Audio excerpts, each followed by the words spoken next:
Hey everybody! Oh boy, just in the couple weeks we haven't been together, I missed you and wanted to get just a short message just to tell you that everything's fine here at the college, other than we've kind of got a somewhat of a lockdown occurring and that sort of thing. Wanted to visit with you about a few things that are kind of cornerstones to our economy and to small business. That's kind of the perspective that I can possibly bring, and it's not my perspective so much as that I've kind of taken it on from other people and gathered it from some of the experiences I've had through 30 plus years of being in business myself. So anyway, a lot of people are scared right now. You can tell why. Just would like to.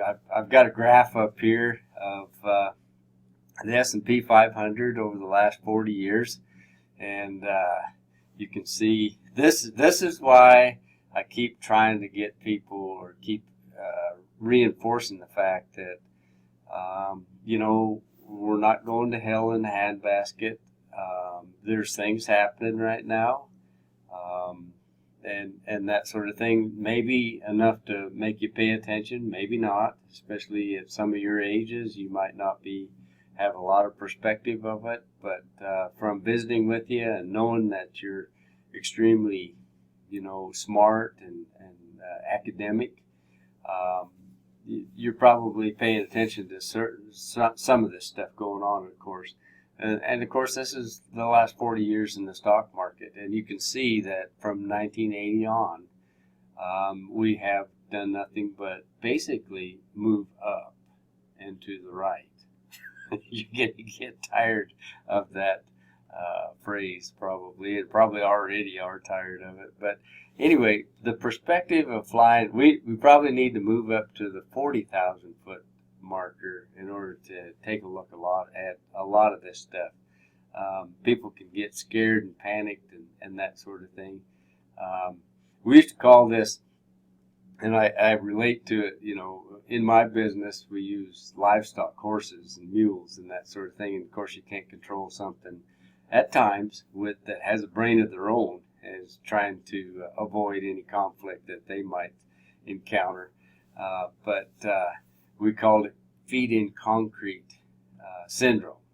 And a lot of times panic, people don't do anything. And sometimes that's the thing to do. I'm not saying it isn't. But my message to all of my employees, if one of our clients were to have feet in concrete syndrome, that would mean that the horse is going crazy while we're trying to saddle up.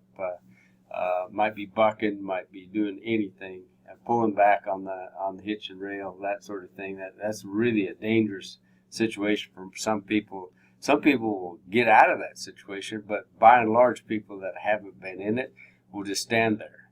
And sometimes just standing there in the way can be the worst thing. So I always tell them, it's like, do anything you can, which means tackle them, push them, shove them, get them out of the way so that they're in a safe position. And I'm not calling you guys to action in any of this, but maybe having you take a look at some of the things as far as the coronavirus goes and what you can do in order to safeguard some of what happens in your particular circle.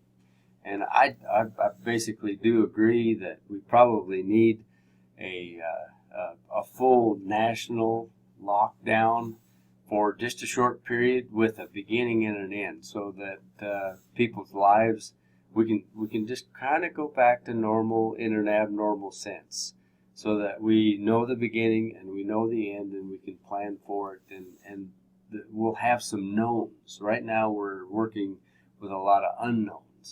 So, and I mean, our policymakers, pray for them for sure, and so that they can make some good decisions. We've talked about unintended consequences to people's actions and that sort of thing in times like this. and trying to do the right thing is not always the right thing in the long run. Short run, it might seem like it's the thing to do, but it may not be in the long run. That brings me to the point that I wanted to make in this discussion is that, small business and families or individuals, it is so important to have a backstop or what I call dry powder, is to just have some savings so that if things like this do happen, some people, Dave Ramsey calls it his emergency fund. If all hell breaks loose, then I can fall back on that.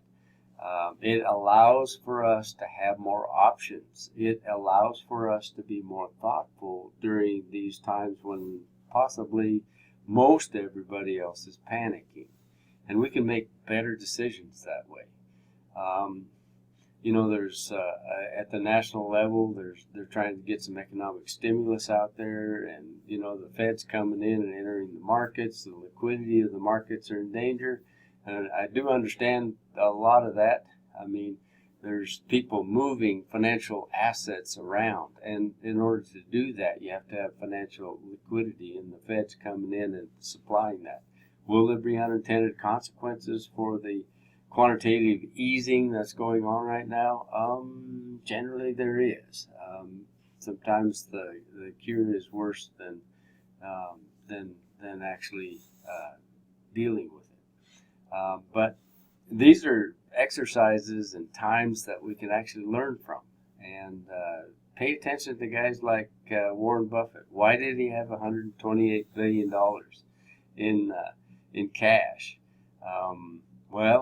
To take advantage of some opportunities. There's going to be some great opportunities that come out of all this, but also the fact that maybe he was thinking about his family. Maybe he was thinking about all of his employees that he's got hired through Berkshire and the companies that they own.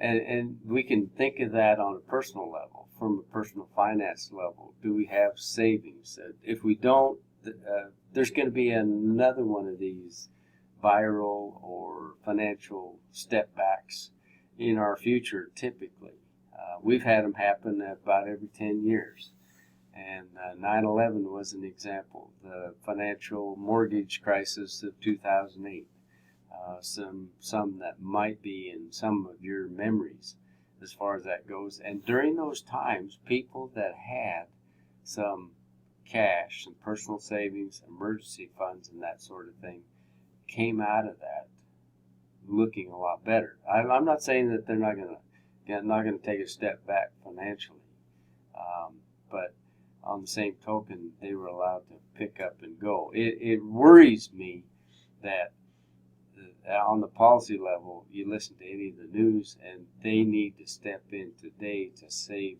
these businesses are going to go out of business.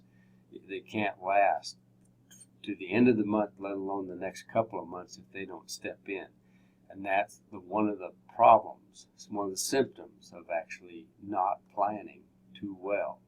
And I feel bad for them and all that kind of stuff. But hopefully, more people will learn from this process. And I will tell you, if you will actually take this and run with it in your own lives, in your own business experiences, is actually funneling off a part of those earnings and paying yourself first and setting it aside and not spending it, and actually budgeting and following through on those processes are so important. And as I mentioned at the beginning of the class, we're going to know what to do as soon as this thing's over. We're going to know exactly what we should have done. I told you right from the beginning of this class, economists know exactly what policy to implement in the past, because that's what we have to study. But you can pick up little tidbits from all this. So anyway, I don't want to make this video too long. I'll have some more stuff posted for you. We're going to learn together on what the implications of all of these policy changes and what's going on financially within this class, and just look at it from 40,000 foot. We're gonna get in the airplane. We're gonna get a little higher as we go through this process and see how it works in the small business model. So if you don't have the capacity to last the next week or the next month in small business, maybe, and I'm saying a high probability, maybe that business model needs to be changed to a certain degree, and that starts with your behavior. Oh, that's an economic principle, isn't it? Supply and demand are just the behavior of consumers and producers. So it starts out right there. So God be with you. Bless you guys. Take care. Do some social distancing. Don't put anybody else in danger throughout this process. We're going to get through it. We're going to come out on the other end, and we're going to learn some things, and we're going to know what we should have done, all those kinds of things. And if you need anything, I'll have some things as far as lessons probably posted towards the end of this week that will start up next week as far as the class goes. And we're going to learn through it. So if you have any questions, I always deal better with a call. And my number is 307-268-3128. And because questions lend to another question, which lends to another question. I get these emails from students sometimes that say, I'm lost, I don't know what to do. Well, I don't know where you're at. I don't know what the question is or anything like that. So, and then it just draws out the process. You might be able to just call me. I'll call you back if I don't pick up the phone, and we'll go from there. And I can answer a lot of questions. And maybe if it's a question that I can answer, I'll certainly try to push you to the side that can answer it. So deal with your questions like that with your other classes too. We're locked up in our offices. A lot of people are at home. I'll probably be mostly at my office, but we're dealing with the same things. Last thing, I told you I wasn't going to make this too long. Is get some exercise. I mean, we live in a great state. We can social distance outside. We can take long walks. We can do some push-ups. We can take that exercise equipment that we've got that's got all the clothes on it that you forgot was there. You have to take the clothes off first, use it, that sort of thing. Disperse your day kind of like we used to do with a little exercise. Listen to a little K-Love music, Christian music, or some really good stuff. Pilgrim's got some great programs on right now. Read your Bibles. That's what I'm doing. Trying to anyway, a little more than I have been, and that sort of thing. And it's amazing. Pick up a craft that you haven't done for a while. My wife loves puzzles, and she's got the kitchen. We can't eat at the kitchen table right now because she's got a puzzle out there, and she's putting that thing together. And I love the fact that brings joy to her, and I can watch her in that process. But take care of yourself. You'll feel better if you get out there and get some physical exercise. It'll keep your mind fresh and young and that sort of thing. Of course, this whole gray beard, I've certainly got to do everything I can on that end. So be well. God bless. We'll talk to you, soon.